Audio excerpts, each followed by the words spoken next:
Update. Am I the a-hole for taking away my wife's access to our money? Original story. I have been married to my wife Ashley for 7 years. I am the only one that works, and Ashley spends her time volunteering at a charity she started. I am fine with this, as I make enough for both of us. In financial decisions, we have equal say. I will admit that I am the numbers nerd of the relationship, so I do the budget and handle our investments. My wife has equal input into the budget, and we both have to agree on it. Like many people, we are saving for retirement and a couple of other financial goals. Ashley's sister and her family are going through a lot of financial issues at the moment. My brother-in-law lost his job, and my sister-in-law is reaching out to my wife for help. They're asking for us to cover their monthly expenses. I said no, that while we have some discretionary money, we don't have that much. Both my wife and I get fun money to spend however we wish each month. So I told my wife that I would match whatever amount of her fun money she wants to give her sister from my fun money. My wife doesn't want to do that as she says that won't be enough money.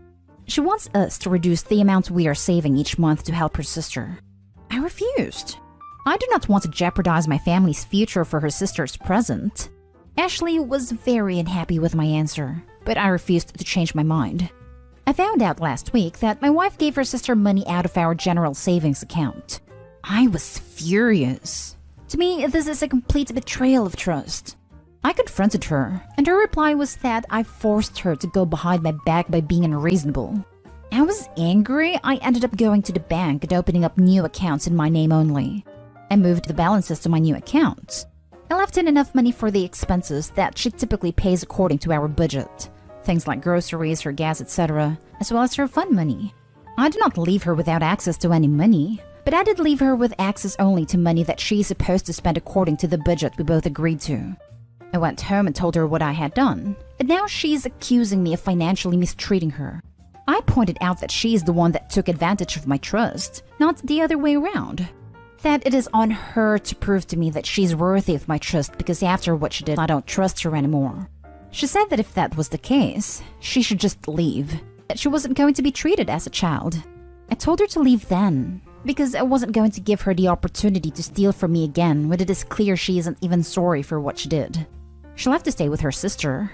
I believe I am completely justified for what I have done. She's the one that broke our agreement. Did I take it too far, though? This was the first time she ever did anything like this. Did I let anger get the best of me? Am I the a-hole for taking away her access to the money? Now for the top comments before reading the update. Not the a-hole. You nailed it there at the end. She stole from you. No excuse. My husband and I have similar financial agreement, and I simply cannot imagine doing what your wife did. Such a betrayal. So she has gone to stay with her sister, the one who's broke? So now there's another mouth to feed in that house. She's going to essentially be the sole provider for that household out of her own money? I think she'll be back. The question is whether Opie will want her back. Betrayal is exactly the word. Opie made a reasonable suggestion for the amount of financial help they could offer her sister's family, but that wasn't good enough. She stole from the person she's supposed to be in love with, who has supported her financially for the duration of the marriage, and then even had the nerve to claim financial mistreatment when Opie moved to protect his hard-earned assets. He is definitely not the a-hole. Actually, that's a good point. Will sister even want her now that she doesn't have the seemingly unlimited funds of support as monthly sister might have been hoping for? Will wife be out with sister and Opie? Hopefully we get an update. I came here ready to thank you were an a-hole from the title, but I think that what your wife did was awful. You said you would contribute the same amount of fun money as she did to her sister, doubling the loan effectively, and your wife went behind your back to unilaterally take joint funds, so her fun money won't be affected. You are not an a-hole. Your wife is being an unreasonable mooch. Normally, I hate how quick Reddit is to tell people to dump their partners, but if you don't have kids, now is a great time to consider whether you can handle a lifetime of this person and his behavior. Exactly. If the wife wanted to give a larger amount of money to her sister, then she could, I don't know, get a job? Not an a-hole. She was the person who was being unreasonable here. You did not mistreat her financially. I am not sure if this was taken too far. It sounds entirely reasonable for what you have written. I guess you need to ask yourself what you will do if she doesn't compromise at all. That is the big question. I love her, but I can't see myself staying with someone I can't trust. Now for the update. Well, it looks like the posters that commented that my marriage is doomed were correct. First, after reading the posts, I agreed that it was not fair that I had access to our savings and she did not, even though she gave some away without my consent. Following the advice of several posters, I contacted my bank and I found out that the account could be changed, so that while both of us could deposit money, it would take both our signatures to take money out of the account. This would give her the same control over the accounts that I had by putting them under my name. I contacted Ashley to let her know that I would put the money back in the joint account if we switched the account to require both of our signatures. She said no, that just showed that I didn't trust her. I told her I didn't, that she had taken money without my consent, so of course I didn't trust her. She refuses to change the account and I refuse to give her unrestricted access. So right now, I am still the only one with access to the money. We also tried marriage counseling, another suggestion that posters brought up multiple times. The counselor asked both of us to say what we thought was wrong with our relationship. Ashley said that I had mistreated her by taking away her access to money. I said that Ashley had broken my trust by giving away money without my consent. It took a few sessions, but it's because pretty clear that we just weren't going to see things the same way. I wasn't going to commit to supporting her sister's family, and she refused to see giving them money without my consent as a breach of trust. The kicker came when it got to be close to the end of the month, and Ashley demanded, not ask, demanded that I put $3,000 in the account for her to use to pay her sister's bills. Her reasoning was, since she stayed there, we owe it to them. I told her she was ridiculous, and that if I wouldn't do that while we were together, why in the world would I do it now? She walked out of the session and told me that she wouldn't continue counseling until I agreed. I contacted a lawyer and filed for a legal separation, and will be filing for divorce. I found that I'm legally obligated to pay usual and ordinary bills of the household, but I am not required to pay any bills for where she moved to since she left voluntarily. So I'm doing what I am required to, including things like paying for her car insurance and her cell phone, but I'm not giving her access to any other funds. She has asked, more like demanded, I give her money as she will be getting it when we divorce, but I don't have a way of making sure whatever she is given comes out of the final settlement. So I'm refusing. I can't stress this enough. Obey your attorney. Do not take the high road or man up or any of the other BS things people are going to tell you that you need to do. You only need to obey your attorney. That's it. I'm sorry this happened to you. Best advice, and only advice to take. Do nothing more and nothing less. Do whatever your lawyer is telling you to do. It's too bad you don't have a prenup. Since she wasn't working, you might have to pay alimony. I hope things work out for you in the future. And I'm sorry you were taken advantage of like this. At least you know now how selfish and self-absorbed she is. And that reality will bite her hard when she realizes she needs to get a job and support herself now. From a comment Opie made after he posted the original, alimony isn't a thing in the state. Thank goodness, I'd say. Meanwhile, sister-in-law is sitting back, rubbing her hands together, waiting for the divorce payout money she'll convince her sister to hand over to her. Opie's wife blew up her own comfy life for what exactly? What an idiot. She needs to wake up to her bad attitude. Helping her sister is one thing, but what she did and how she went about it are very entitled. I hope no kids are involved. Have you spoken to your sister-in-law and explained what her financial demands have cost? We do not have children, and I have not spoken to sister-in-law. Now for the next story. Am I the a-hole for refusing to let my stepson return home without punishment after he ruined my daughter's book collection? My biological 12-year-old daughter Susan likes to collect and read old children's books, and she's become an incredible reader. She had problems with reading and learning before, and we were advised to encourage her to read. And ever since she started reading, which she does regularly, her skills improved. She also reads to her 2-year-old sister every night. I have a 16-year-old stepson, Levi, who can be a hothead sometimes. We don't have a son-dad relationship, but I respect him and he respects me, though he can act quite mean and selfish towards me and his sisters. He'd throw away stuff that belongs to us over a small argument, and teases Susan for spending a lot of time to read, calling her grandma. My wife and I discussed his behavior and had conversations and agreed on punishments, but Levi would go to his dad's place whenever it causes troubles, then have his dad yell at me for wanting to discuss a suitable punishment. Then Levi comes home days later expecting me to let go of what he did every time. It's frustrating. I got a call at work from Susan saying Levi took her entire book collection and threw them in the pool after she refused to lend him and his friends her camera for his trip. My wife helped get them out, but they were wet and some were torn. It was horrific, because some of those books are hard to get and meant a lot to Susan as a part of her life. I was so mad at Levi that I came home to have a conversation with my wife to decide on a punishment, but he already packed a small bag and went to his dad's. I asked my wife how could she let him basically run after doing this, and she said he called his dad and came to pick him up after Susan said that I was coming home to deal with a problem. I went to his dad's house, and he refused to let me see him. I told him how Levi was hiding from consequences, and his dad tried to justify why Levi was acting out by blaming me for how me and Susan treat him. He even said he'd get CPS involved if I ever tried to punish him, because I'm not his dad, so I have no right. Adding that what Levi did was a reaction to my daughter being mean to him. He told me to leave, because Levi won't come home till I promise not to do anything about what he did and put it in writing. I told him Levi should stay here with him then. He's not gonna come back till he get a proper punishment. His dad argued it's his mom's house too and called my wife. And she asked to let this go and we'll figure out some way to resolve it. But I don't think it's fair for Susan to have her books ruined and Levi getting away with it. They're asking me to let it go. But this will only encourage Levi to do worse if I don't deal with it now. It's been 2 weeks and my in-laws say I was out of line for banning Levi from coming home and are telling me to step back. But I refused. Edit. Levi's dad thinks that because I'm not his bio dad, then I have no right to punish him for whatever he does in the house. In the past, his dad caused issues when I used to take Levi's electronics that his dad bought as punishment. Then I got talked out of punishing him every time he did something unacceptable, whether to me or his sisters. I've arranged for family therapy, but Levi's dad refused to let him go.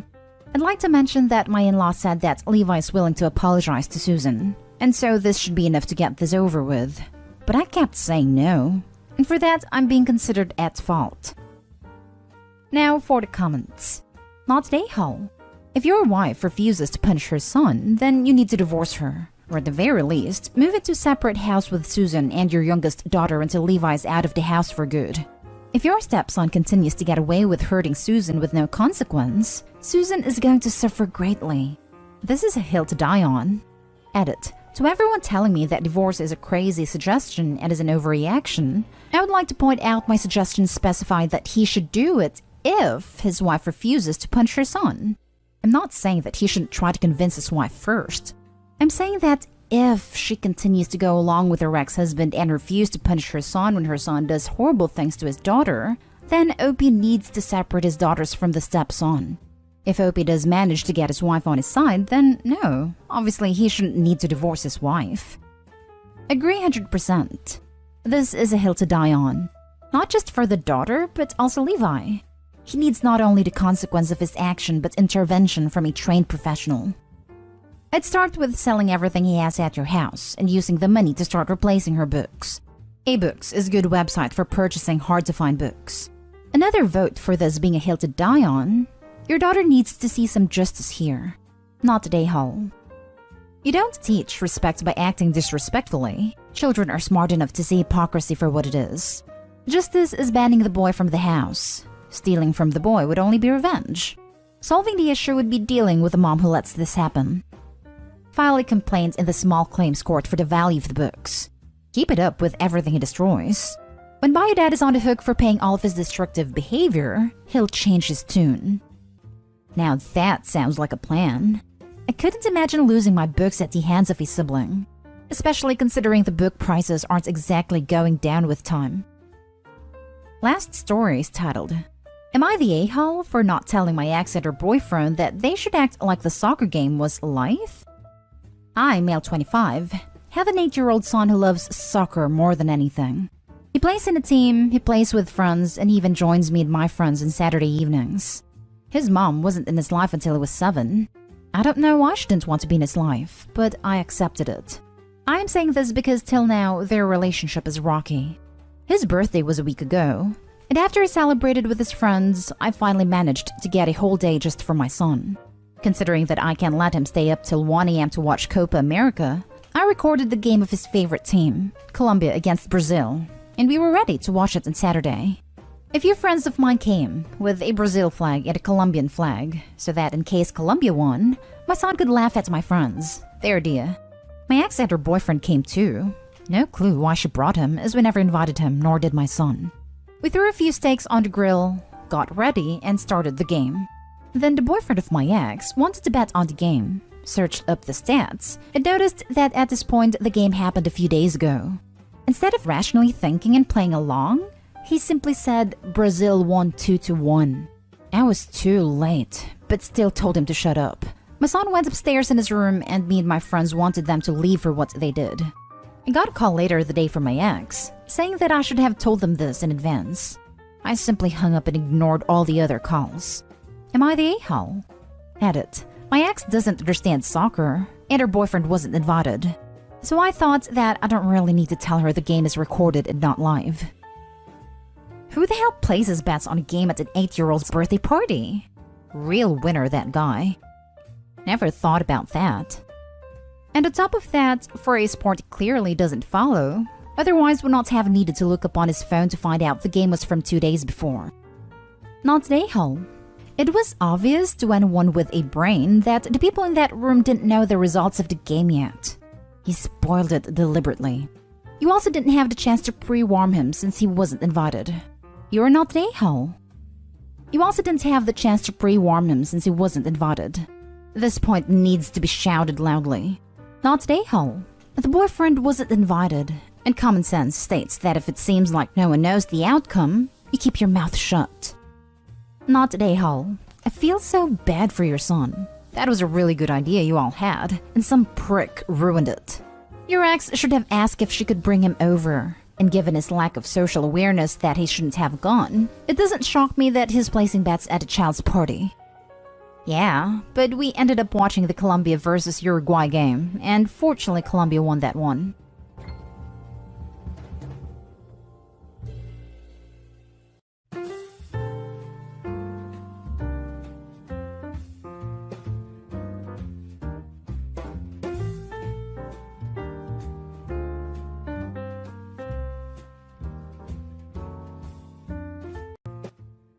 Am I the a-hole for breaking up with my girlfriend because she literally told me she would cheat on me if I took a new job? I know this is going to come across as first world problems. I am currently at a job where I earn about $250,000 a year. I have an opportunity for a job where I will get $640,000 a year. The caveat being that the new job is overseas. I will be gone for 4 months at a time instead of 4 weeks at a time. My girlfriend isn't happy. She says that she doesn't want me gone for that long, that she will get lonely. I try to explain that I will only be doing this job for 1 or 2 years, and that the money I make set us up for a bright future. We can pay off all our debts. We can buy a house. We can travel on my off time. She then said that she doesn't care about any of that, and that if I'm gone for that long, she might need company. I didn't understand at first, and I said that we could get the dog she has been wanting to get. She said she meant human company. I said that she had lots of company at work and at school, and she was welcome to use our place to socialize all she wanted. She then spelled it out, because I was stupid to think she was a decent human. She said that she wasn't going to go for months without sex. I said I completely understood and broke up with her. She is going crazy right now. She is at her sister's house and calling me and texting constantly. She says that I misunderstood and that she would never cheat on me. Like I said, I'm gone for a month at a time now, so I'm pretty sure she's been lonely before. I can't trust her, and I'm not going to try and build a future with someone who can't think about plans. Now for the top comments. Finally, someone on here who believes the person when they tell them exactly who they are. I was thinking the exact same thing. Who on earth threatens that? But she didn't mean it. How could anyone possibly think she said something she actually meant? I'd never really cheat on you. I was just being manipulative. Exactly what I just commented. It doesn't matter if she didn't mean it. She said it to get him to do what she wanted instead of what made him happy. That's manipulative. Nope, not the a-hole. You're better off without someone who threatens to cheat on you because you're pursuing a better opportunity. It sounds like you dodged a bullet. I honestly thought it was an amazing opportunity for us to do something most people our age don't get to do. I was going to pay off her student loans.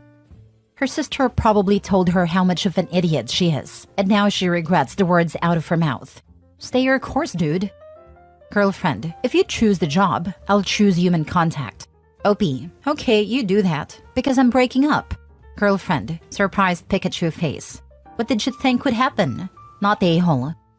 She probably thought he'd prove his love and not take the opportunity of a lifetime. Oh yeah, everyone would applaud him for sacrificing his career for his one true love. There will be a crappy Hallmark movie about it.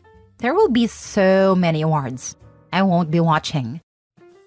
Next story. Am I the a-hole for telling my boyfriend he should move out of my house? I, 28 female, bought my house 5 years ago. I got an inheritance from my great-aunt who passed away and has no children. I was also saving for a home at a time and was able to buy a house with 20% down and pay off all my student loans. So I'm very grateful to her for that. I bought a very small house on a big lot, which was pretty affordable back in the day as everyone wanted a big house and didn't care as much about the backyard space. My boyfriend, 31 male, and I moved in together a year ago, and it pays rent to me, but it's much lower than he would pay if he rented elsewhere. He began complaining about how I ran my house, that I hang up my laundry outside on clotheslines, and also because I tore out the grass in my front yard to make a wildflower garden and clover lawn. I don't know why he has opinions about what the lawn is made of, but he complains it looks ghetto. It's not even obstructing his hobbies. He doesn't even hang out outside. The big arguments came recently after me getting chickens. My city has a backyard chicken program where they grant permits for people to have backyard chickens. I got my permit after applying for 3 years straight and began looking to get chickens. I spent last summer building a coop. My boyfriend knows how to use tools, but he refused to help, saying it will make the house look like a barnyard. So I did it myself, and now he's complaining he moved in with me to live in a house, not a farm. He claims the chickens will be disgusting, but our neighbor got the permit last year and has chickens, but there is no weird smells or sounds coming from them. Last night, I finally got the 4 heritage breed chickens I was looking for and told him, and he yelled at me for not listening to him. I was sick of this and told him to move out, since he can't stand to live in a house with chickens in a backyard, and he got all quiet and proceeded to ignore me today. I'm starting to think he wants to move out but doesn't want to deal with a high rent elsewhere. He is always telling me because he pays rent, he should get a say. Am I the a-hole for telling him to move out because he won't let me do as I want on my own property? My house is finally looking like the house of my dreams, and I put work in every weekend to do it all myself. I feel like he is now intruding on my paradise, and being super critical of everything has me wanting him to leave. Don't leave it up to him. Kick him out. This is your home. He is telling you who he is. Listen. It's your house.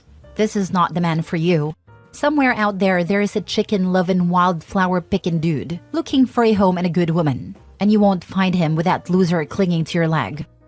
I actually did the same as Opie. I wanted a majority of front yard natural with paths carved in, and we did it. I wanted chickens and my husband built a great coop. Find the right guy, Opie. Not the a-hole at all, so never put his name on the deed. Never put anyone else's name on the deed. I added my husband to the title as a 10th anniversary present. By that time, he had contributed a lot to the house. He's been an awesome partner and a great dad. So I wouldn't say never, but it's a huge decision. OP's boyfriend doesn't even come close to being allowed to stay. Kick his butt. Find a boyfriend who will help with the chickens and wildflowers, who will love you as you are, and who will make your life better for being part of it. Not the a-hole. It's your house, period. He's paying a tiny rent-ish amount, not actual rent. Not equal, so no, he doesn't get a say. Not a real rent-lease agreement. This is him finding out he doesn't call the shots in your home. When he actually pays a down payment, works on a house, and pays half the costs, he can have a say. Until then, he can shut the heck up or get out. Also, until he apologizes or decides if he is or isn't moving out, tell him not to even think of sleeping in your bed. Not the a-hole. I bought a house before the pandemic and my ex moved in after he lost his old triplex apartment after his friend passed. His friend allowed him to live rent-free for 5 years. He moved in with me and I got fed up with him. He was a slob, messy, and complained about the standard of basic living. I kicked him out after a year. Yeah, not worth the hassle. Not the a-hole. You two are incompatible and should break up. This is the heart of the issue. She shouldn't just be kicking him out. She should be breaking up. His vision of home life is one that lots of people share, but she isn't one of them. And while it might be possible to make things work with some sort of compromise, they clearly haven't, so there's no reason to think they will. Next story. Am I the a-hole for breaking up with my girlfriend knowing she'll be homeless? I, 20 male, have been in a relationship with my girlfriend, 21 female, for almost 2 years, and we've been living together for the entirety of our relationship. She got pregnant and we wanted to keep the baby, which introduced the idea of living together. She was living with her aunts before, and she told me they were abusive, so I took the responsibility of taking her in. Her youngest brother also came with us since her aunt said she didn't want us to leave a responsibility to her. However, it all started to get screwed up when her sister, 23 female, got pregnant too, and cannot stay at her work anymore. In our country, abortion is greatly looked down upon and is not a common practice, so she kept her baby as well. She needed a place to stay, and I was kind enough to offer her our place, to which she agreed. Our baby girl died due to premature labor. Her sister's baby lived. It was hard to get through those times, but we got back to our feet. She started working again, but quit her job after 3 months due to issues with her employer. She didn't get a job ever since. I have been having huge financial issues after that. Each check I received monthly was just enough, if not lacking, for food around the house and for our bills and rent. I do not have the liberty to even purchase a fast food item, since it will quickly throw me out of budget. I told her this, and she told me that she'll eventually find a job since she's actively looking for one, so I didn't bug her about it. Now 7 months in, she still doesn't have a job. I've talked to her multiple times, and she said that she's applying to all sorts of companies, but she doesn't get hired. I looked through her emails and found that she's looking for jobs online and applies for one every 2 weeks. I only saw her actually look for a job for the past 2 months. We've had many arguments about it, but it always ends to her saying they'll just leave the house since I was making them feel like they're a burden to me. I told her multiple times too that I just need her help financially, but she always disregards it and insists that I make them feel like a burden. Aside from this, her siblings have lots of issues. Her youngest got in trouble a lot, and we've been called to various local government offices, which we were not used to since our family keeps our name clean. Her older sister, on the other hand, always gets angry whenever we scold their brother for it, slamming things around the house, and constantly whispers disrespectful stuff. She has constantly spoiled their little brother, which is what I told them the reason why their brother is like that. Our last argument ended up with me getting super angry and stressed. I just got home from work, that I had the urge to leave my house for the first time in my entire life. We've had an argument after I came home from an out-of-town activity, paid of course as I needed the money, and it ended up with me telling her that I'm done putting up with our situation and I wanted to end it. I used that opportunity to distract myself and get actual rest, stressed from work and from her siblings. But she still fought me because she thought that I was taking it easy. When I told her I wanted to break up, she just said okay casually and didn't talk to me for the rest of the day. She ended up leaving the next day that I greatly hoped was for the purpose of finding a job, but I learned that she just went out with her friend. This is the first time in my entire life that I've felt so drained emotionally, mentally, and financially. I can't even take my parents to eat out anymore, since I just don't have that kind of money due to me paying bills and food around the house for us 5, including her sister's baby. I feel so much pity for myself since I can't even buy a single thing I want, since it will put me out of budget. So am I the a-hole? Now for the top comments. Not a-hole. Her and her family are taking advantage of you and your kindness. Get them out ASAP and focus on yourself. I told her multiple times too that I just need her help financially, but she always disregards it and insists that I make them feel like a burden. She is a burden and has to go. No other options. You're not the a-hole, and she's a vampire sucking your spirit dry. She literally is the definition of a burden. Good riddance. Now kick all these freeloading users out. No wonder the aunt was ready to dump the whole ungrateful lot of them on the first unsuspecting kind person to come along. Not the a-hole. As messed up as this sounds, you've gotten a second chance since she isn't pregnant, so you can escape her hellish family. Not the a-hole. There's a reason they feel like a burden. It's because they are. And they're perfectly able to stop burdening you at any time. But why would they? They don't have to work, and you pay for everything. Kick them out. Live your life for you again. Last story. Am I the a-hole for rejecting my sister's fiancé's job offer and ruining everything? I'm a 23-year-old female, and I'm not sure if I'm the a-hole in this situation. So here it goes. My sister, Anna, 27 female, has always been the golden child. She's smart, beautiful, and now engaged to a wonderful guy named Mike, 29 male. Mike is the kind of guy who makes everyone feel special, and I thought he was the best thing that ever happened to Anna. I couldn't be happier for her, until recently. 3 years ago, I started my dream job as a graphic designer at a prestigious company. It wasn't easy to get in, and I had to work my butt off to prove myself. Fast forward to a few months ago, our company started a big project, and I was chosen as the lead designer. This was my big break. One evening, Mike dropped by my apartment to discuss something important. I assumed it was about the wedding, but I was wrong. He told me he had a business proposal. Mike had recently started his own tech company and needed a creative mind like mine. He offered me a position as the lead of design, with a significant pay raise, and promised equity in the company. It was tempting, but I politely declined. I loved my job, and I didn't want to mix family with business. Here's where things get messy. Mike didn't take my rejection well. He became pushy, trying to persuade me by any means necessary. I stood my ground, thinking it was over. But then, weird things started happening at work. Rumors about me slacking off and missing deadlines spread like wildfire. My boss, who had always trusted me, started questioning my work ethic. Projects were reassigned and my reputation took a hit. Last week, I was called into a meeting with HR and my boss. They had evidence of me leaking confidential information to a competitor. I was in shock and denied everything. They showed me emails sent from my work account which I had never sent. I was suspended pending further investigation. Devastated, I went to Anna's place to seek comfort. As I was explaining everything to her, Mike walked in. He looked guilty and it hit me. I confronted him, demanding to know if he had anything to do with this.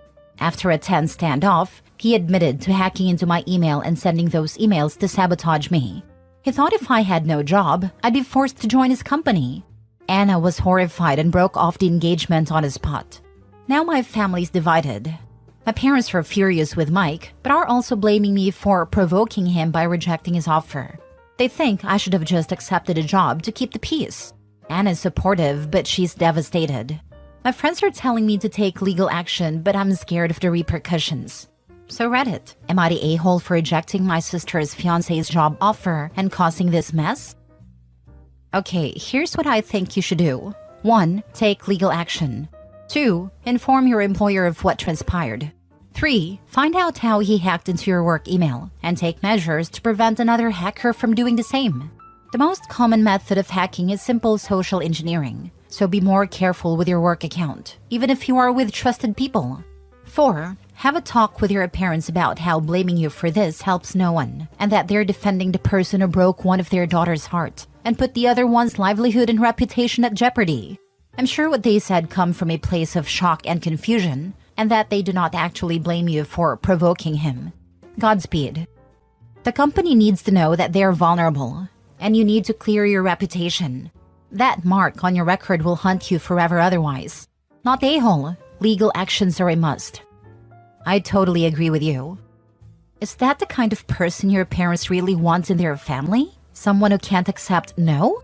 What if he needs money to bail his business, and no one is able or willing to help, and then he sabotages the family in such vile or worse way?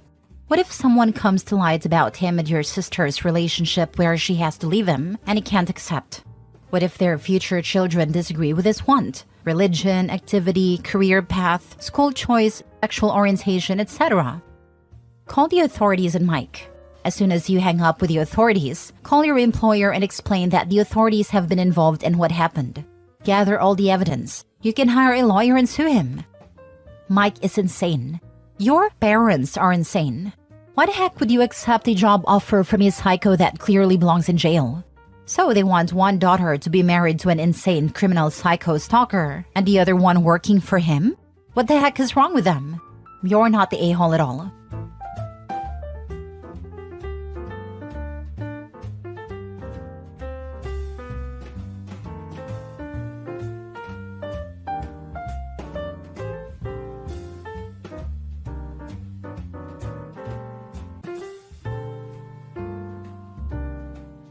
Am I the a-hole for not hiring back my recently turned vegan chef who quit in a fit of rage after he refused to cook meat and blames it on a mental health crisis?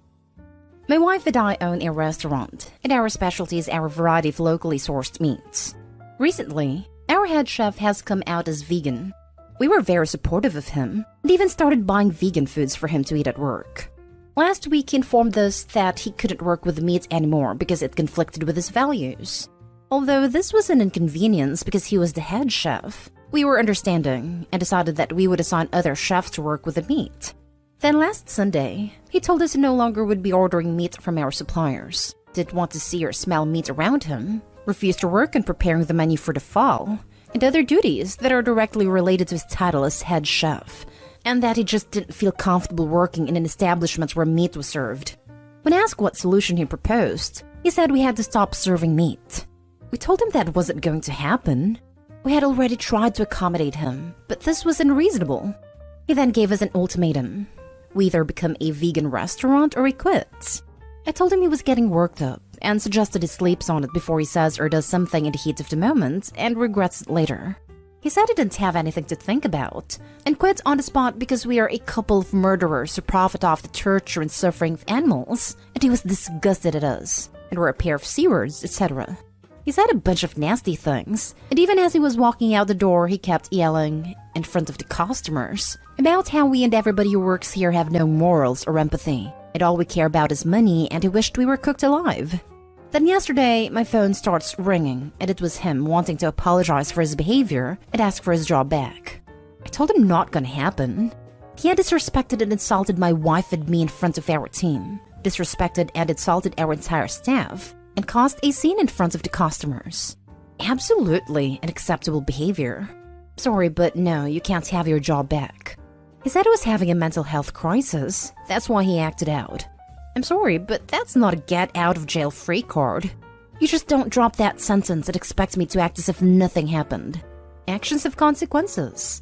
To throw that sentence there as if those were the magic words that made all problems go away. After talking about the situation with some friends and family, a lot of them are telling me I'm an a-hole because if the man has a mental health issue that caused him to act out, then I must hire him back and get him help. Am I the a-hole?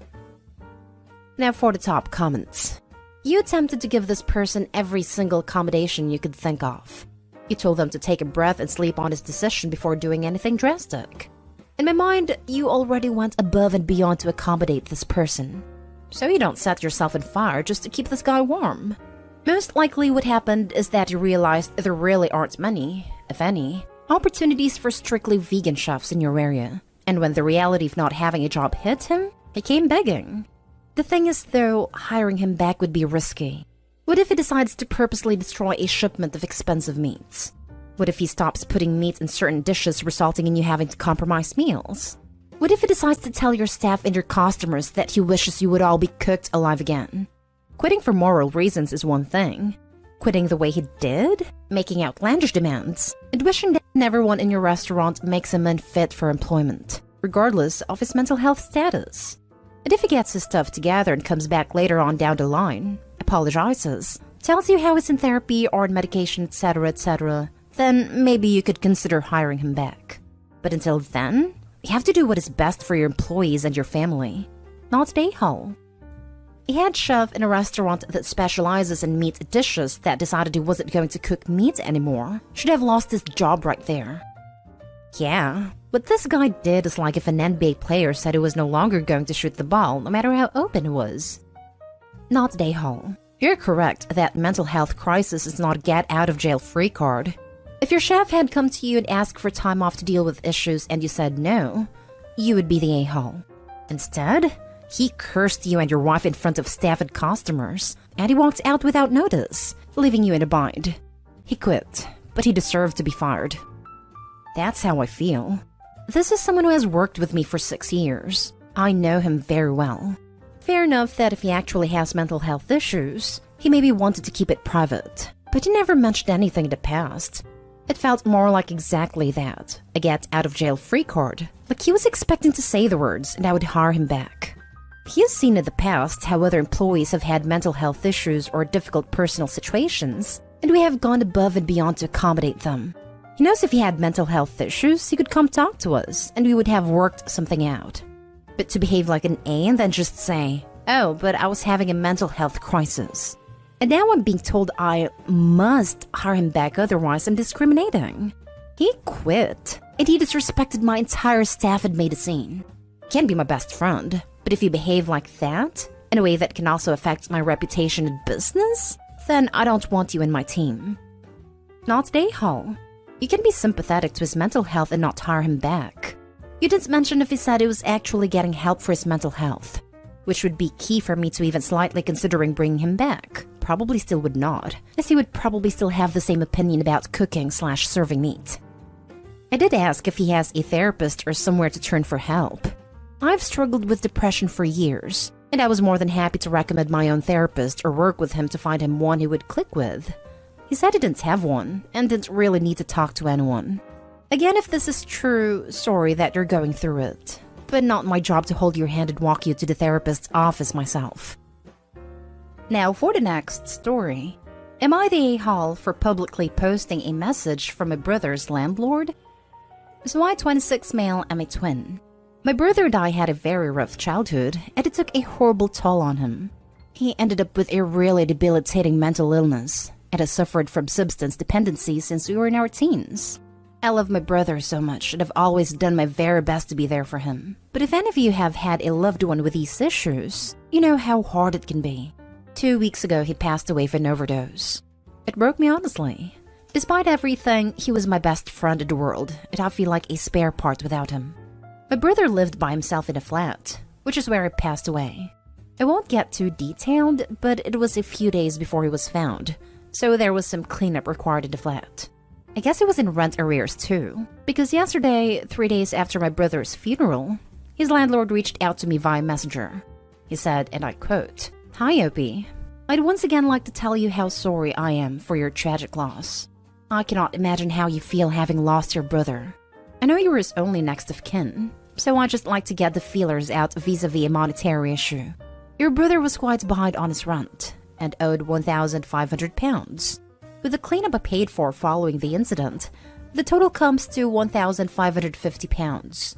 As you're the sole inheritor of his estate, I'd like to negotiate with you how we're going to go about reimbursing this payment. I understand this is a large sum, so I'm willing to work out a monthly plan if that works best for you." Honestly, I kind of flipped. My brother hasn't even been dead a month, hasn't even been in the ground for a week, and I'm very, very much still grieving.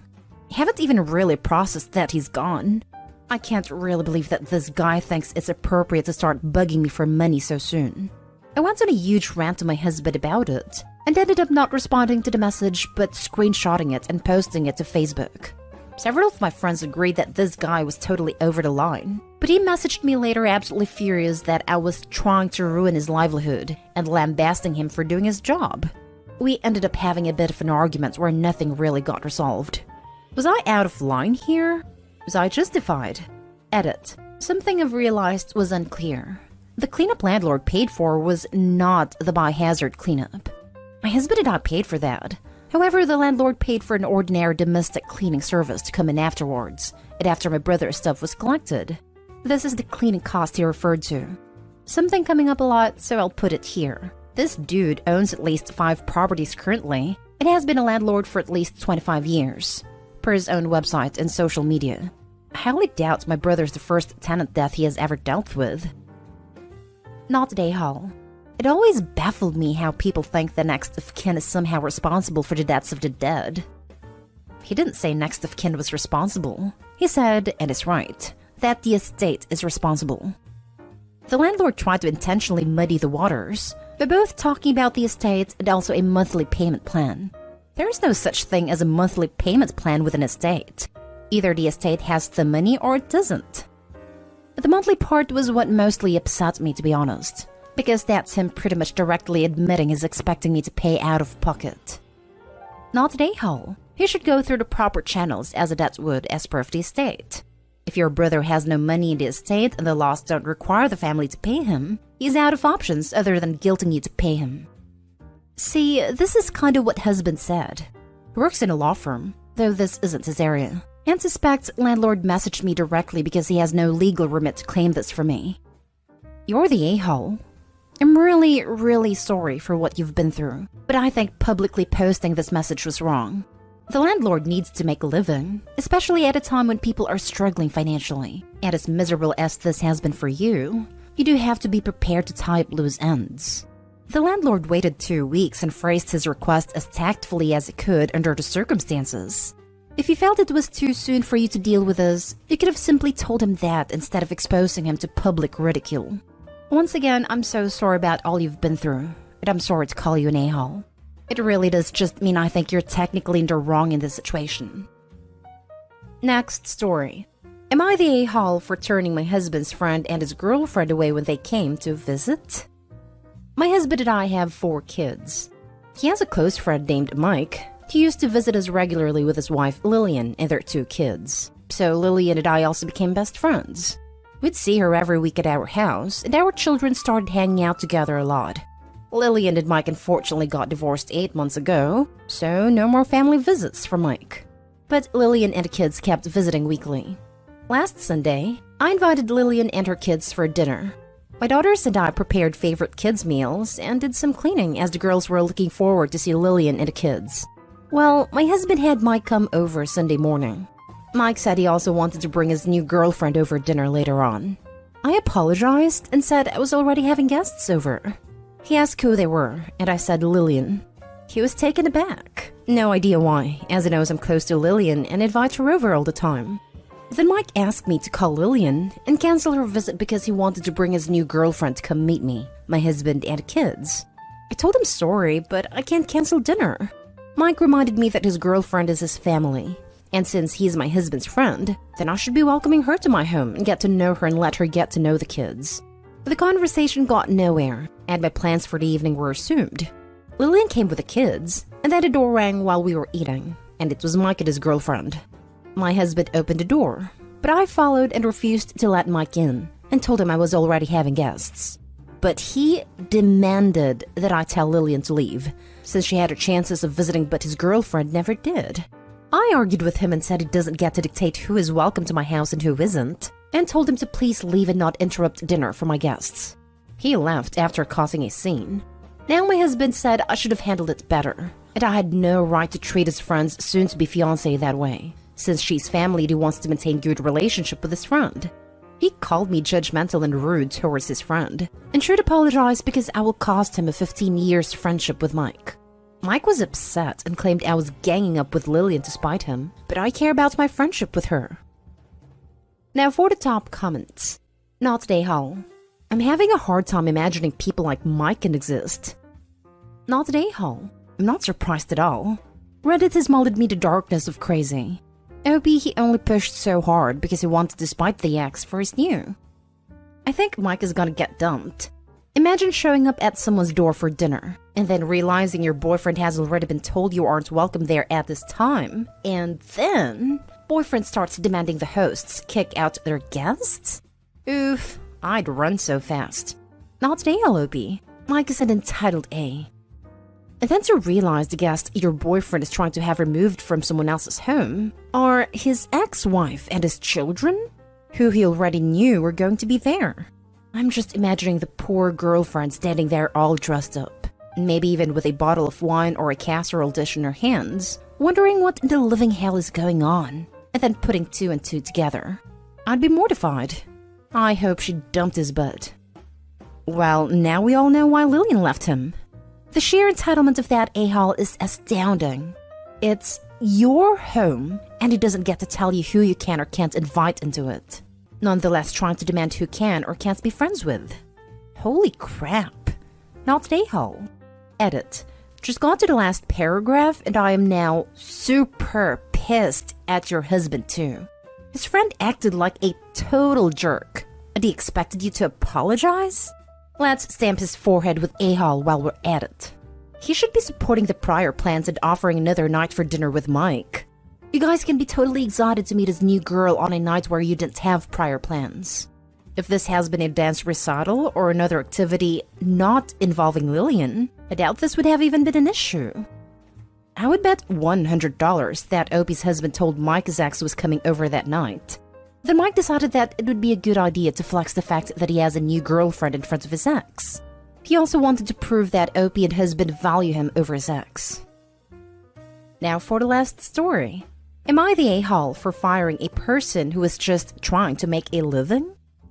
I, 30 male, a general manager at a big box retailer, think Walmart, Target, Best Buy, and have been for about a year, though I've worked here total 5 years. I've had this employee who has been great. I'll call her Sam. Hard worker, been with the store for 3 years. But recently she's joined some sort of MLM. Don't remember the exact one. Something like Tirado? I don't know, some essential oils company. Anyways, I've been getting complaints from customers and other employees, saying that she's been pushing her oils while helping and talking to them. I had a talk with her about it. She apologized and said she wouldn't do it again. That was about a month and 3 weeks ago. The complaints haven't stopped, so I talked with the store manager, big boss, and last week we let her go. Well, since then, other employees have complained to me that it wasn't right, that she was just trying to make a living. While I understand that, it's strictly against our policy to run a side business while you're working, and to my knowledge, it's the way with most stores. Plus, we sell essential oils too, so by doing this, she's directly interfering with our business. So, am I the a-hole? Not the a-hole.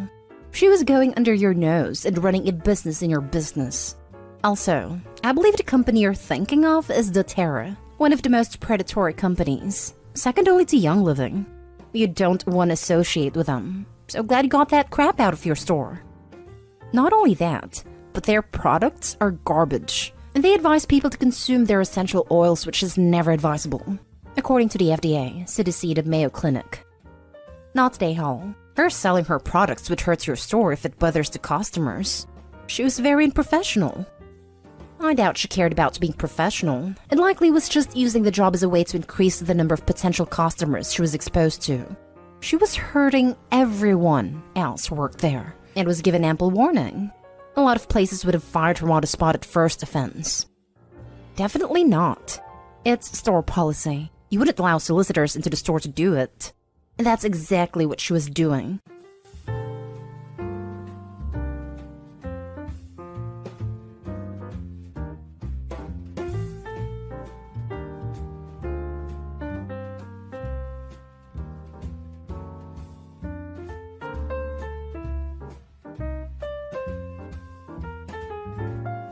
Am I the a-hole for not paying for my husband's hospital bill?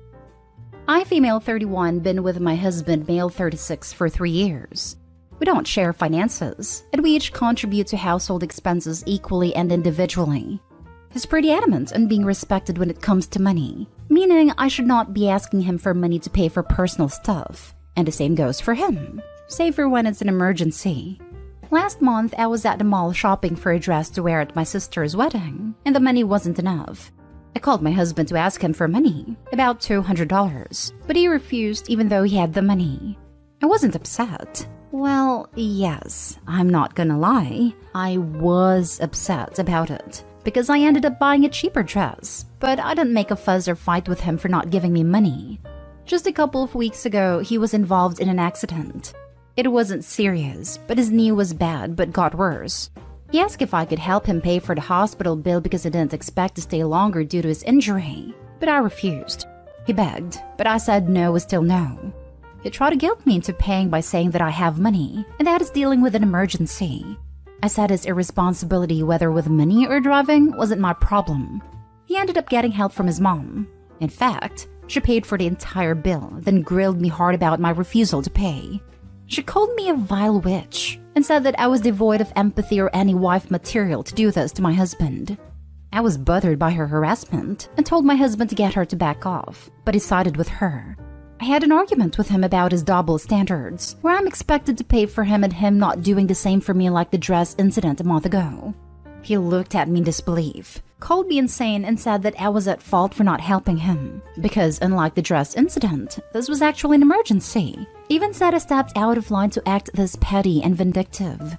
I walked out of the room to cool off, but it lasted for days and he's still salty about it. Don't even get me started on his mom. Am I the a-hole? I think I was just holding my part of no mixed finances policy.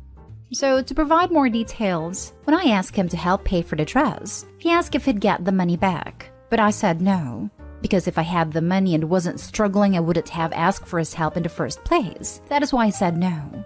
Though he said he'd pay me back when he asked that I help with the hospital bill. Now for the top comments. Everyone sucks here. Why the heck did you guys get married in the first place? Exactly my thoughts.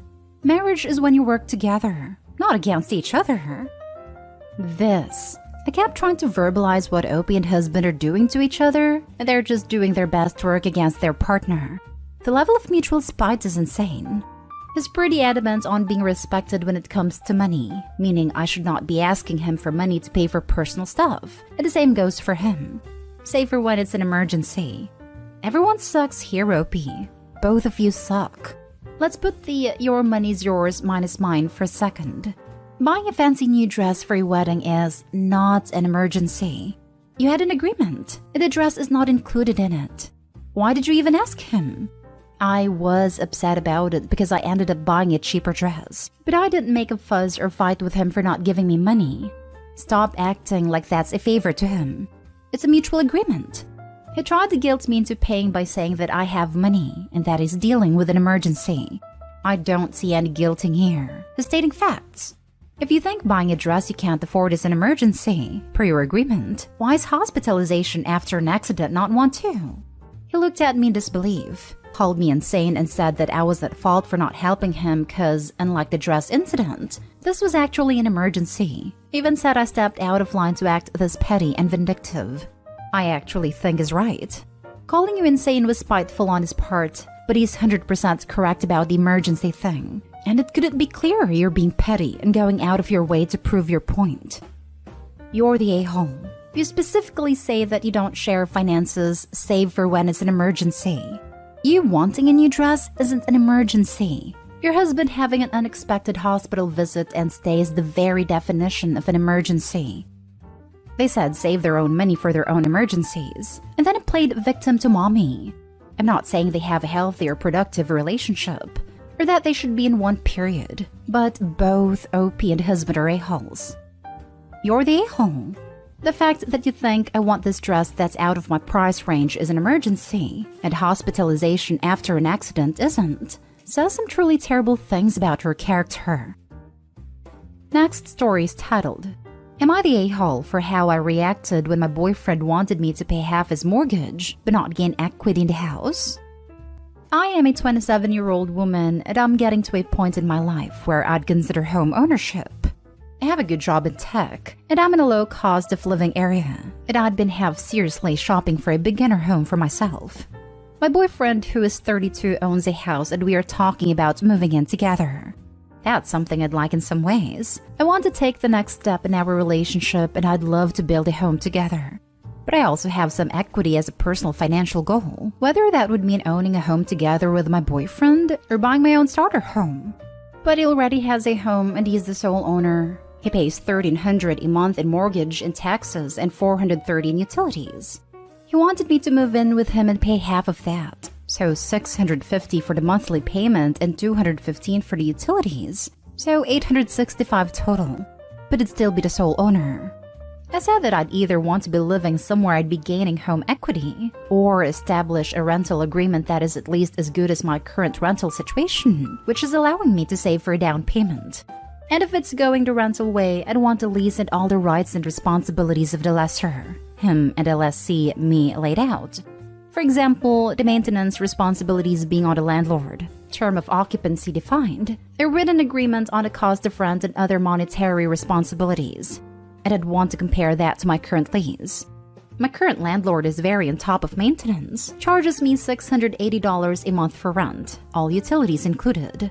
So if his lease agreement ended up being $865 monthly and the building is in worse repair, that would be a harder choice. I wouldn't want to raise my rent to live in worse conditions. I'd want a rent price that is in line with the current rental market. I'd estimate the rent he could charge on the open market for a room in his house in its current condition would be about $400 or $500 max. He got really upset, saying that he wanted to make a serious step in our relationship, and I was treating it like business, like I was putting on my work persona. I said that I wasn't trying to treat this like work. I do have a job where I have to be kind of detail-oriented and argumentative, but I was just trying to make good financial choices for myself just like he was doing. I said that honestly, I didn't think it would be a good choice to pay half of his mortgage, but he is the only one gaining equity. Unless there were other terms that made it more like a rental agreement, with me as a tenant, him taking full responsibility for the property and its maintenance, my rights defined, and a price being competitive with the current rental market. He got really frustrated and said I sounded like a gold digger. But I laughed at him and said if I were a gold digger, I'd be living with him for free. I'm not sure what I'm gonna do. I'm seriously considering extending my current lease. But I know my boyfriend feels upset I took my work approach out around him, instead of talking like it was a relationship talk. Am I the a-hole for how I discussed moving in with my boyfriend? Not the a-hole. And if anyone is a gold digger in this scenario, it's him. Good for you on looking at this from a business arrangement perspective, because it is. If you decide to live with him, I would go forward with having a signed contract as you've laid out. For you though, you might consider going ahead and purchasing a home but renting it out. That way you're still gaining equity in a property, living with your boyfriend and is still getting some rent. Just a thought. But whatever you decide, getting a contract with a boyfriend to living arrangements and expectations covers you in any circumstance. Not stay home. OP, don't move in with him unless you're going to save on rent. There's no benefit to you as it is. Basically, you'll be saving him a bunch of money, extending yourself further financially, and without a lease or anything, it sounds like he could kick you out if things don't work out. I also bet if something broke, he'd want to share the cost of it. I tell him you'll move in with him with a leading contract, be $400 a month in rent, and C, no obligation to help pay for anything else. Then, save up. Buy your own home and rent it out until you two decide if you have a future together, or where that future is headed. Not stay home. Or establish a rental agreement that is at least as good as my current rental situation, which is allowing me to save for a down payment. This seems like a good compromise. You shouldn't have to pay more than your current rental agreement because he owns a house that he bought on his own. That seems like he's trying to take advantage of you. He gets half off his mortgage. You pay more than what you are currently paying? Openly discussing finances is part of a relationship, especially one that's getting serious. You should know each other's income and all debts, and past criminal history/kids should be on the table. There is a difference between being a gold digger and protecting your interests fairly, something your boyfriend seems to be missing. He'd still get a deal even if you only paid the equivalent to what your rent is now, because he'd have extra money he didn't have before. Splitting things evenly isn't always fair. This is one of those situations. Not stay home. You are being a responsible adult thinking ahead, while your boyfriend just wants to pay less for his mortgage. His proposed deal would only benefit him. Do your thing, save for your own property and live your best life.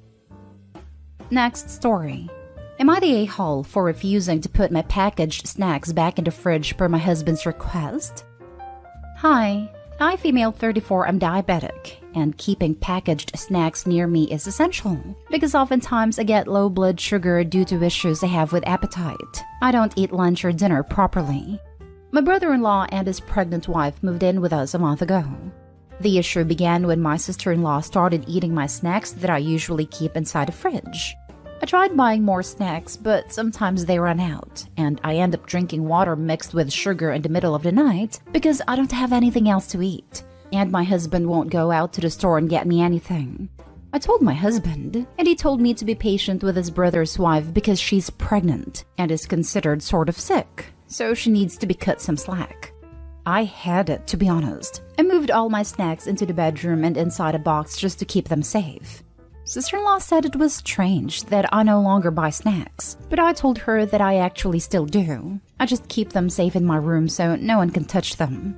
She side-eyed me, then an argument ensued after my husband and his brother came home. My husband berated me for being rude to sister-in-law and childish for moving the snacks and keeping them in the bedroom. I told him why I did that though. He knows what was up, but he said I overreacted and that there was no harm in sharing. He demanded I put whatever snacks I have back into the fridge and stop acting like a child. I said that I won't, and if a sister-in-law and her husband get upset, then they need to understand that I'm diabetic and need those snacks essentially. He yelled in my face, calling me childish, then walked out. Brother-in-law and sister-in-law are cold-shouldering me, and my husband keeps pushing for me to put the snacks back into the fridge where they belong, or he won't speak to me as well. Am I the a-hole? Now for the top comments. Not the a-hole. She can buy her own damn snacks. She's gestating a baby, not turning into one. And she should be able to afford them, not paying full rent for a place of their own. Brother-in-law and sister-in-law should spend less time eating snacks and more time job searching/interviewing so they can get on their feet again if they're about to have a baby. Not stay home. Not stay home. Let me get this straight. 2 adults who are about to bring another human into the world are having a meltdown because you won't share your snacks? Please tell me there is a plan for them to move out soon, because this will not get better when the baby shows up. They're going to have a laundry list of things you should be doing for them. Yeah, when exactly are they moving out? I think Opie needs to move. They don't understand she could die. Unless the pregnant lady is also diabetic, she is not going to die and the baby won't be harmed if she's hungry. Opie will literally die if she doesn't have these handy. Aside from which, they belong to her.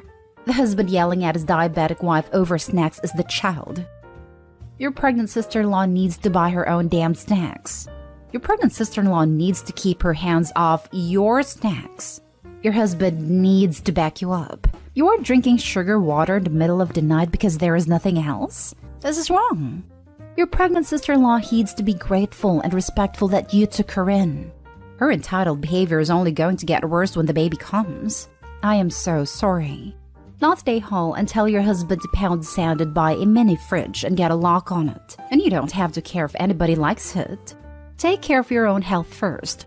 It doesn't sound much like anybody else cares about you and your diabetes. Now for the last story. Am I the a-hole for refusing to kiss my husband's wound? Background. Whenever my 9-year-old son gets injured or hurt, I normally kiss the injured area as a way to comfort him and make the pain go away. I also use it as a source of strength and he certainly sees it this way. I do not kiss the skin directly, but after I cover the injured area, obviously. My 35-year-old husband got into an accident and had an wound, on the left part of his chest. He has zero pain tolerance, but it takes medication for it. The other day, I was helping change his wound dressing and clean up the wound. Before I could place the new wound dressing, he asked me to kiss it. I refused. It just didn't feel right. His wound was still fresh, and there was already antibiotic ointment applied there, so I just didn't want to do it. He insisted and I kept declining. He then got mad and said that I'd do this with my son. Why not him? I suggested that we just let it go and proceeded to apply the new wound dressing. He stopped me and went on a long vent about how I don't care about him and that I clearly feel grossed out by him to not want to kiss his wound. I thought that was silly and told him to let me finish changing the wound dressing, but he started arguing and had me leave the room. I left and he kept sulking for the rest of the night. He then told my son that mommy doesn't love daddy. I don't want to kiss his wound so he could get better. I was floored. My son actually came at me for upsetting my husband and just made me feel bad all around. I kept thinking that I caused this situation and should have just done what he wanted me instead of creating this tension in the house. So, what do you think? Not stay home. Remind your husband that kissing his boo-boo is a mom's job, not a wife's. If he'd rather have a mom than a wife, he needs to go back to his mom's house. And involving your son in his temper tantrum makes him double the a-hole. I wish I could upvote this 100 times.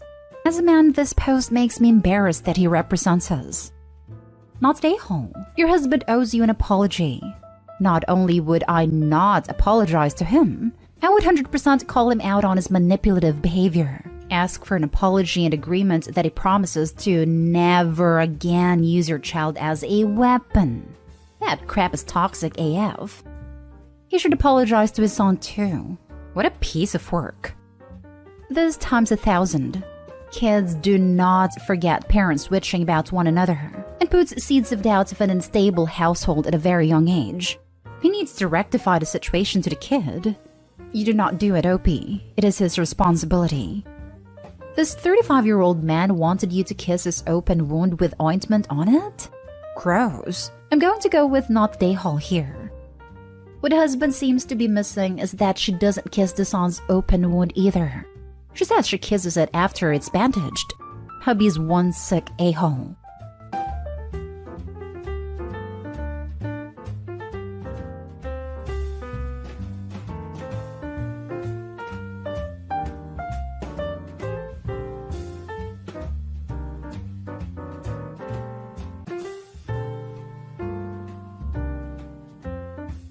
Am I the a-hole for telling my ex I don't care if her daughter is crying about being left behind when my son's with me?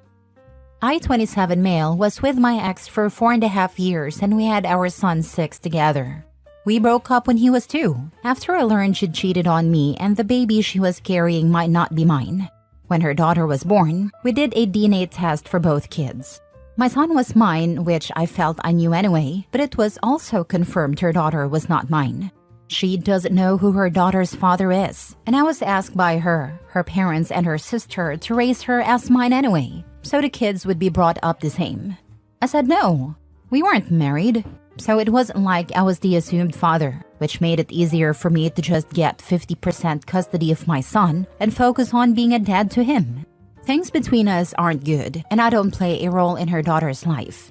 Exchanges are done quickly and I don't engage when she tries to get me to interact with her daughter or asks me to consider including her. I have sent emails to keep documented proof that I am staying civil but I don't want her daughter in my care, and I have communicated this with her. Mostly it's not too bad. But lately she has been upping her efforts to get me involved in her daughter's life and to take her daughter on as my own. She even confronted me in public space and told me her daughter cries when her brother leaves and wants to run up and hug me. But since she knows I wouldn't be okay with that, she keeps her daughter away. She said it kills her. She also said her little girl didn't choose this, and she knows she messed up. But her daughter cries so much over me. She asked if I could see her as our son's sister and love her as my daughter for his sake, if not for hers. I told her I don't care. I did not make her daughter, and I will not be responsible for raising her daughter. I told her to put the work into finding her daughter's father and to leave me alone. Her sister DM'd me on social media and asked how I could be a dad and so heartless about an innocent kid. Then her friend did the same with a more strongly worded DM that accused me of being misogynistic and claimed I wouldn't act like this if she had another son, which isn't true at all, but she sure acted like it was. Am I the a-hole? Now for the top comments. Yes, you are. Clearly, you are not the bigger man and are teaching your child to be a petty man in the process. No wonder your wife cheated on you. You're not a man. She wasn't my wife, and she's the one who chose to sleep around so much she doesn't know the father. If I'm such a little man, then sure, she should look for a real man to be her daughter's father. She knows who the dad is. He either ghosted when she became pregnant so he's not a fallback option, or he's not stable. Or both. She cheated with more than one guy, and these were one-night hookups, so it's very easy to believe she doesn't know from my side. It makes it worse for me because she put us all in danger with that. As long as you're prioritizing your own child's well-being, you are not the a-hole. It may be tough for the ex's daughter, but that's not your responsibility. Focus on your own family. Based on the timeline provided, this little girl wasn't even born when OP left and is at most 4 years old now. She doesn't know OP, so any expectations she has about OP are coming from her mother. Assuming this drama about the little girl crying and wanting to hug him is even true. My money is on it being pure manipulation. The ex must be encouraging this and is actively harming her daughter in doing so. I'm sure there would be some tears and fear of missing out no matter what. It's still a little girl whose big brother is off doing something without her, but it sure sounds like the ex is making it so much worse. We can all feel sorry for the little girl while recognizing that any sorrow she feels is 100% the fault of the mother and not OP's issue to fix, and not OP's issues to fix. However, would anyone be surprised if the mother wasn't going out of her way to ensure the daughter is unaffected? Whether through omission or commission, she's making it worse than it needs to be. OP, your mantra is, if you feel angry about the girl's circumstances, please direct your anger to whoever put her in that situation. I had no role in that. Don't name the mother. Just make the situation clear. Then block, block, block. If necessary, return to court if the mother keeps violating boundaries. I wonder about that too. She doesn't have to bring her daughter to exchanges. She doesn't have to let her go undistracted if I go by her house to pick my son up.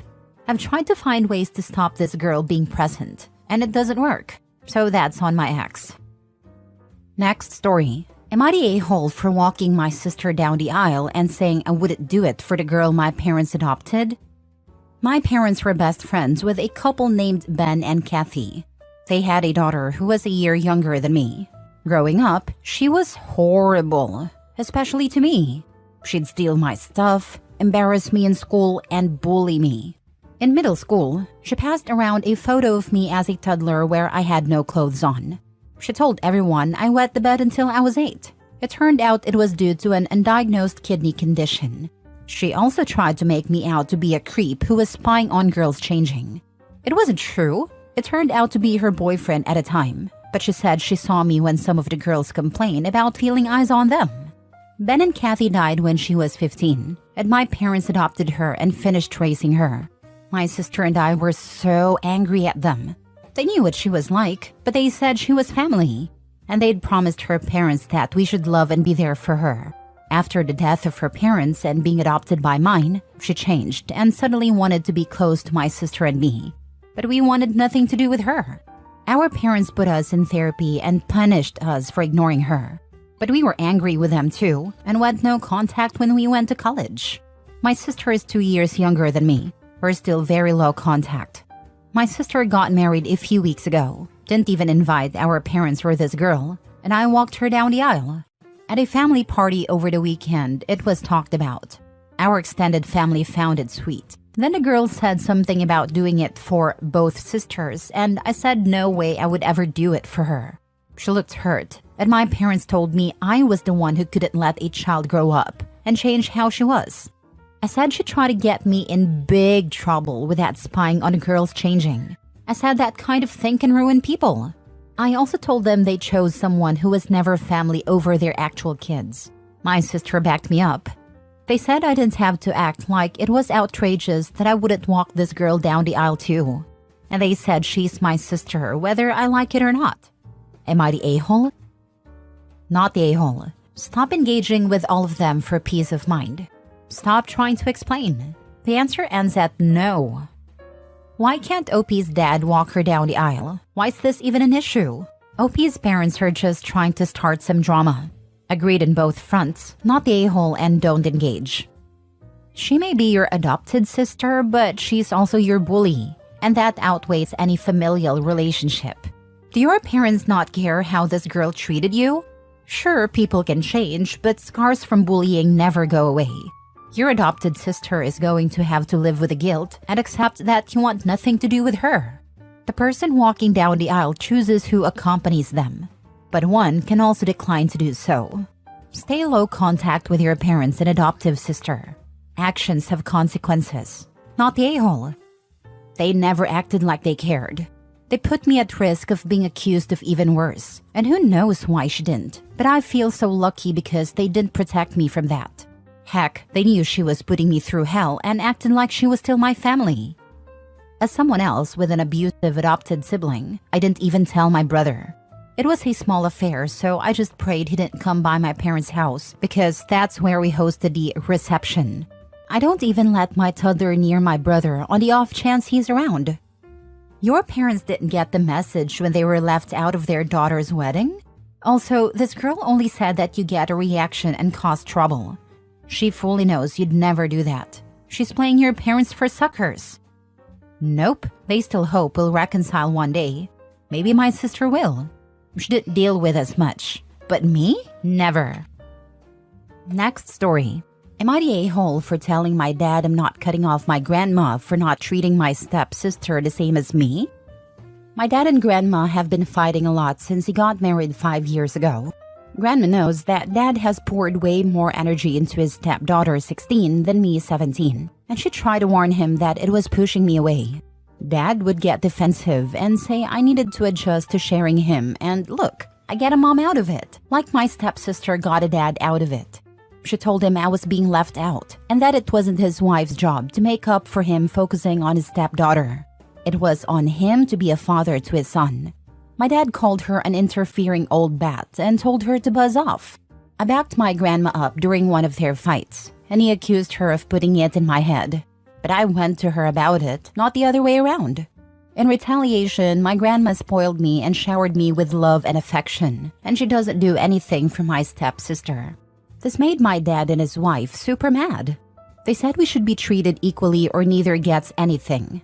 My grandma wrote out what I got for Christmas the year before they got married, the year they got married, and the year after they got married, and what my sister got. She showed them the disparity in what they got me versus her and showed that she had previously treated us both the same with gifts and stuff, but not more. My stepsister is upset and hurt because she has no grandparents and wanted my grandma to accept her. I should probably feel bad about that, but I don't. She got my dad, so I'm glad grandma is loyal to me and not some new girl in our lives. It's not her fault, but I don't consider her family. I wish she and her mom would go away again so I could have a good relationship with my dad. But my dad is crazy about his wife and stepdaughter, so it won't happen. I spent a lot of time with grandma because of everything. This annoys my dad. He said I should be loyal to my family, and I told him I am. He said he meant my sister and the family we have at home. I told him I don't have a sister. I live with a random girl, but she's not biologically his daughter nor legally his. I told him I'm not going to let her get everything while I get nothing. He said I had a better life than her before their marriage, so I can't accept that she needs extra? And I told him no. I said he picked her over me and I wouldn't forget it. Dad found out grandma got me a ton of stuff for Christmas, and I told him I'm going to her house this year. He told me I'm going to get showered in gifts and not cut off the woman who got her own granddaughter nothing for Christmas. I said I'm not cutting grandma off for a stepsister I didn't ask for and don't care about. I don't care if she doesn't treat us the same, because at least someone is picking me over her. I told him this all goes back to him tossing me aside the very first chance he got and prioritizing stepkid. He told me he was disappointed in my lack of empathy, and I told him he disappointed me in his failings as my dad. Not his stepdaughter's dad, but mine. Am I the a-hole? Not the a-hole. Your dad just trying to shove his new family down your throat, which never works. I don't know why parents think it will. Is your mom in your life? Can you go live with her? Mom isn't in my life, so I can't live with her. Hopefully after a year, you can move in with your grandma full-time. Not the a-hole. Seriously, what did he expect? If I were you, I'd be asking Nana if I could move in with her. He's being unreasonable, and just because he may have had a better life than her before the marriage is irrelevant. He shouldn't be pushing his own son out for another man's child. That's absurd. I'm glad you have a strong bond with your grandmother. I miss my Nana every day, and she's been gone for decades. Please stick to your guns. Any parent that chooses a partner over their own children is a selfish a-hole. He expected way too much and still doesn't get it, but he never will. He doesn't want to, so I'll deal with that reality. Your dad sucks as a parent. I'm sorry he's treating you like this. Go live with your grandma. You're old enough that even if he calls the police, they won't make you go home. I'll stay until I'm 18 just to make sure there isn't any legal issue with me moving. I'd hate to make my life even more sucky, even if it's just for a short period until I'm 18. Last story. Am I the a-hole for evicting my sister from my house before she claims squatters' rights? My mother passed away in 2016. She had stage 4 lung cancer, among other health issues. My older sister, who had been distant, finally stepped up and handled our mother's hospice care during her last year with us. I had bought a house and put my mother's name on it so she would have a home in her older age. Needless to say, my sister got power of attorney while our mom was in hospice and created a will for her. I told my sister, who was staying with a friend, that if she needed a place to live, she was more than welcome to stay with me. I made it clear that this wasn't a permanent arrangement and that she would eventually need to move out. I also told her she could decorate as she liked to make herself feel at home, but I asked her to leave certain areas, like the backyard and kitchen, to me. My goal was to make her feel comfortable while she was staying with me. Life happens, and I know not everything goes as planned. My sister is a cancer survivor and has had complications after recovery. At one point, she had to be on bed rest for a few months, so I made sure she was comfortable and didn't have to worry about anything. During that time, her daughter also moved in to help her recover. My niece has been living in New York City, but her lease was ending and they asked if she could stay with me temporarily while she figured out her next steps. When my sister first moved in, I helped her find a few jobs. We live in a bigger city and she didn't know anyone here.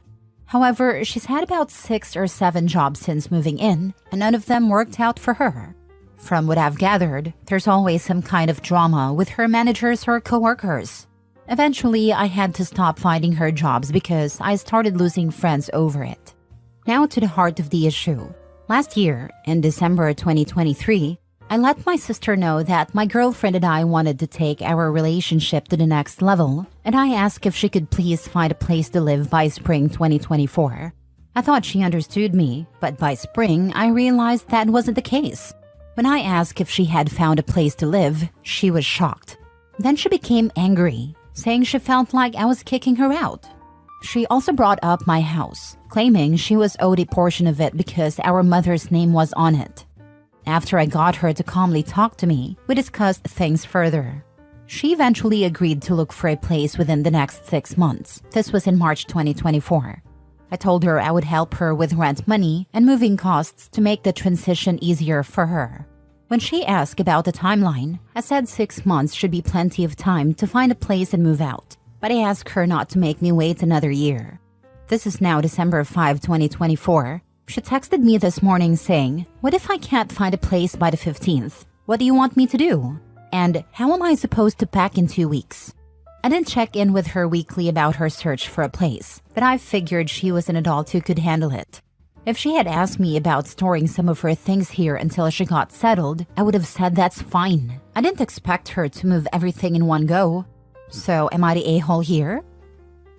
It'd be more useful to consult a lawyer for legal advice rather than moral advice here. Find out if your late mother's ownership passed to your sister, as well as how squatters' rights work in your area. Apologies for not mentioning that my house has a joint tenancy with the right of survivorship deed. I was giving my dying mother a little peace of mind. Dude, she hasn't been looking for anywhere else to live. You've given her a year now, and she still hasn't gone anywhere because she has no intention of doing so. You need to find that shiny spine and tell her to get the heck out now. She has taken advantage of you for long enough. If we were kids, I definitely would have dragged her out of my room by now. I've softened up.